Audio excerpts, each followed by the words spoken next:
बातमी महत्त्वाची आहे, कारण तुम्हीही वॉटर पार्कला जाता, स्लाइड्सचा आनंद लुटता का? मग ही बातमी जरूर पहा।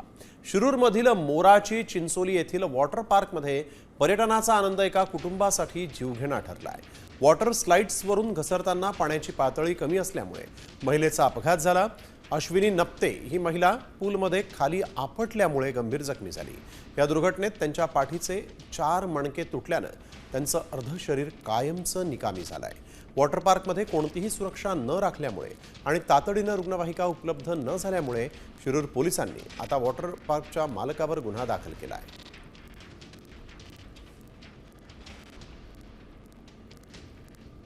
तर वॉटर स्लाइड खाली पाणी पातळी कमी असल्यामुळे ही महिला पूलमध्ये आदळली। अपघातानंतर वॉटर पार्ककडे स्वतःची रुग्णवाहिका किंवा प्रथमोपचार साहित्यही नव्हतं।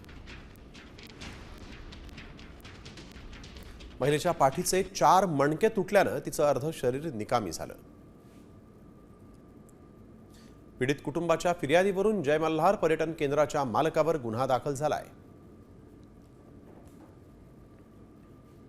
वॉटर पार्कमध्ये पर्यटकाची सुरक्षा राम भरोसे असल्याचं या निमित्तानं पुन्हा एकदा दिसून आलेलं आहे।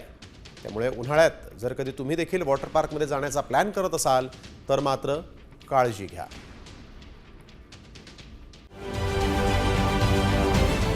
महाराष्ट्रातील सर्व बातम्यांचे विश्वासार्ह व्यासपीठ, सकाळच्या सर्व सोशल मीडिया प्लॅटफॉर्मला लाईक, फॉलो आणि सबस्क्राईब करा। तसंच सर्व नोटिफिकेशनसाठी बेल आयकॉन प्रेस करायला विसरू नका।